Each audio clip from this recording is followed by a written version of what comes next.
change, and why do you have these views on them?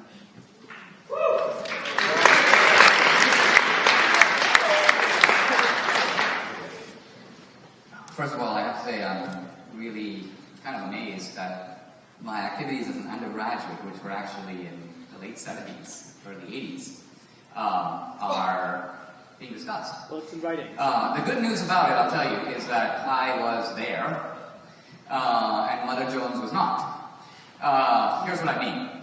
When I began to become a successful author in the 90s, many, many years after I went to Dartmouth, left-wing groups on the campus created, I would call it, an urban legend history of the Dartmouth Review.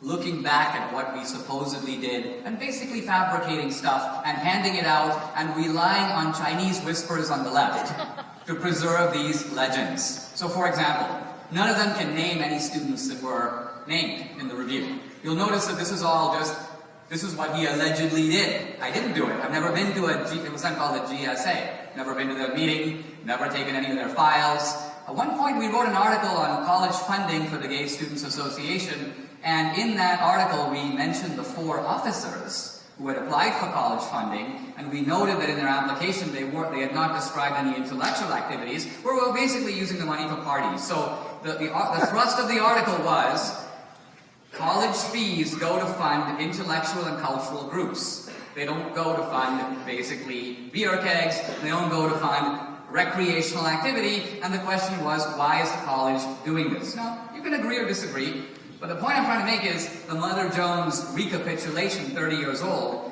bears no actual resemblance to the facts. So I'm happy to defend what I said, and quite frankly, you know, I've done some sophomoric things when I was in college. My main defense, I was at that time indeed a sophomore, but I don't want to be held accountable for things I didn't do. Okay, but so you were misunderstood, and you have they have the facts wrong. Will you now give a full-throated endorsement of queer rights? Well, I don't know what a full-throated endorsement of queer rights means. Say it loudly. I mean, I'm going to do stuff. For example, your attack on French intellectuals as people as who would trust men who carry handbags. So I hear this in So again, that wasn't when you were at Dartmouth, but nevertheless, I think the young man has a question. And the question is, can you now say queer rights, gay, lesbian, transgendered rights are fundamental to your view of what freedom would look like today in America? I'm a firm believer that we are all in this country a minority of one. I don't believe in racial rights. I don't believe in rights that accrue to groups. I believe that as individuals we have all the rights that we're entitled to under the Declaration of Independence and the Constitution.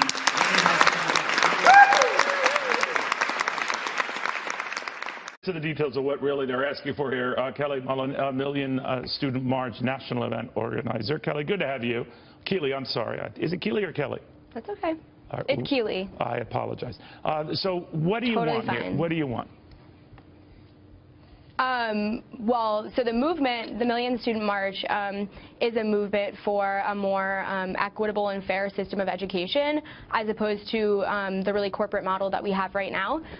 So the 3 core demands of the National Day of Action are free public college, a cancellation of student debt, and a $15 an hour minimum wage for people who work on the campus. And how's that going to be paid? Great question. I mean, you know, so I'm not sure if you're talking on like a national level or at particular schools. I can sort of touch on both. At Well, my if you wanted university, all that Northeastern stuff, University, someone asked to pick up the tab. Who would that be? the 1% of people in society that are hoarding the wealth and really sort of causing a catastrophe that students are facing. I mean, we have a relationship right now where 1% of the population owns more wealth than the 99% combined. All right, so if the 1%, Kelly, if the 1% just had their taxes raised a few years ago back to almost 40%, then to pay for the health care law, they had them raised another few percentage points. Then they had their deductions limited to raise another couple points, where depending on the state or locality, they're pushing over about 50% in taxes. How much higher do you think? How much more do you think they should pay? I think, enough until we have a system where not 1 in 2 American families are threatened with poverty. So where do they go? Let's say if you tax them, they're smart folks, these people, these 1% hoarders, right? So if they leave here, then who's going to pay for all this stuff that you want? If they leave the country. Oh, I mean, there's always going to be a 1% in the U.S. The U.S. is like the bastion of capitalism and its success, and I think that... Do you think the 1% could pay for all of this? Absolutely. 85 people in the world hold more wealth than half of the global population. No, wait a minute. I mean, are we talking about 85 billionaires, or are you extending this to the 1%, or whomever who earn a little bit north of $250,000? At what level, Keely, do you start saying you got to pay a hell of a lot more than you're paying now in taxes? I mean, I think people earning, certainly people earning over $1 million a year should be contributing to the wellness of society. If it's 50% now, let's say it's around 50% with taxes. We used to have a top rate of 90%. You think we should get back to that? I mean, I think that eventually we will get back to that. I think and eventually... you're okay with that? Are some of your friends okay with that? Do some of them want to be successful themselves, and they'd be happy when they get to a level, maybe over 200,000, 250,000, they start paying 90% of taxes on that? They'll be happy with that? Absolutely. I mean, I think that Keely, people, come on, you're talking to me here. Your friends are going to be happy getting to a point in their career when they can look outside and say, finally, I'm able to pay 90% in taxes. Obviously, you know, people in your position, you know, don't want to pay 90% in taxes. I dare say, unless you're high as a kite, you wouldn't volunteer to pay 90%, right? I mean, unless you really did see a considerable bang for the buck and it was worth it, right? But a lot of the times you realize it's not worth it, and given some of the track records we've seen with government, it doesn't always work, right? Yeah, I mean, absolutely. But the reality is we have to look at the injustice of the system as it exists right now. Then do you think maybe if everyone paid a little bit more for this, would you pay a little bit more for this, besides the rich, to pay for that it's worth it? That you think these are good goals? People already are paying for this. No, I asked it differently. I asked you, would you, Keely, and your friends, and your mom, and your dad, and your family, would they happily pay more to provide all of these benefits you just outlined? Of course, and we already are. No. You just said to pay for some of the things you wanted, the rich should pay significantly more than they're paying right now. Now you're telling me... Yeah, that's exactly what I'm saying. Everyone's already paying. Well, they're not. I mean, now you're saying for these added benefits that you want, and they're fine benefits, don't get me wrong. You think your friends, their parents, your family would be happy to pay a little bit more to provide these guarantees and benefits.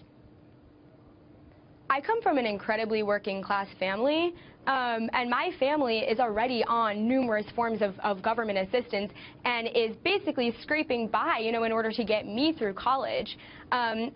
I live in a world and I see a system around me where there's a population that's doing nothing to contribute to the progression of society. Education is really the only way that we have innovation, that we have... Keely, I'm sure you sound very smart. You know what's going on. You mentioned what's going on in the world. You're probably aware what's happening in Greece and these other countries that provided all these benefits and then some, many of which you outlined very nicely here for us today.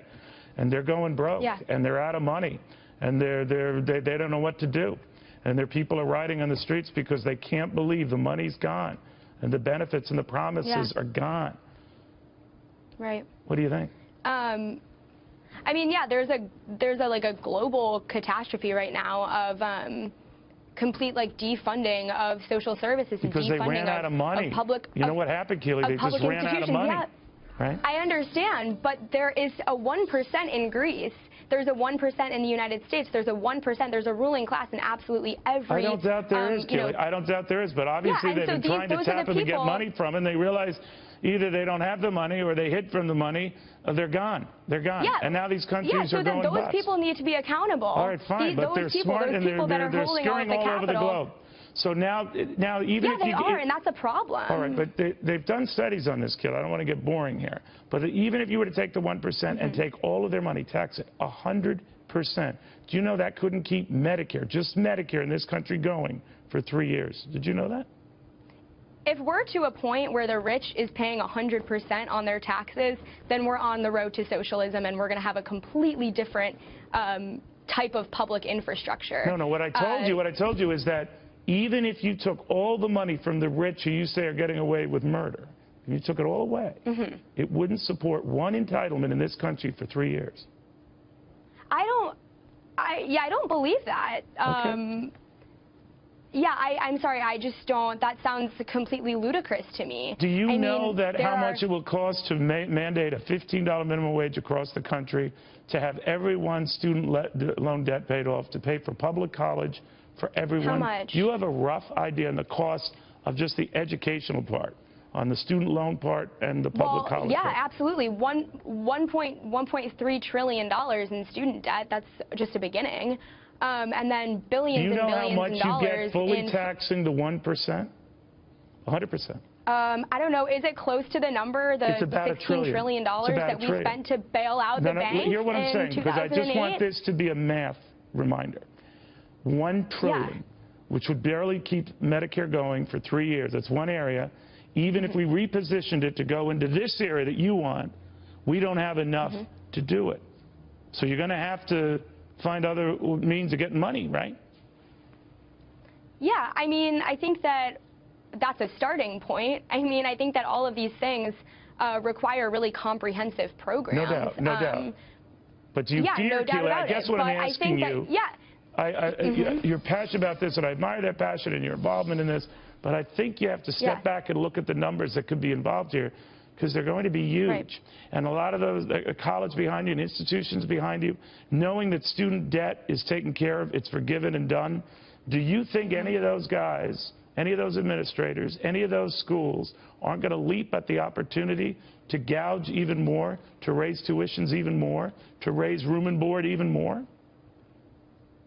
Well, I mean, ideally, if we have a big enough mass movement of people in the streets, we can actually prevent things like that from happening.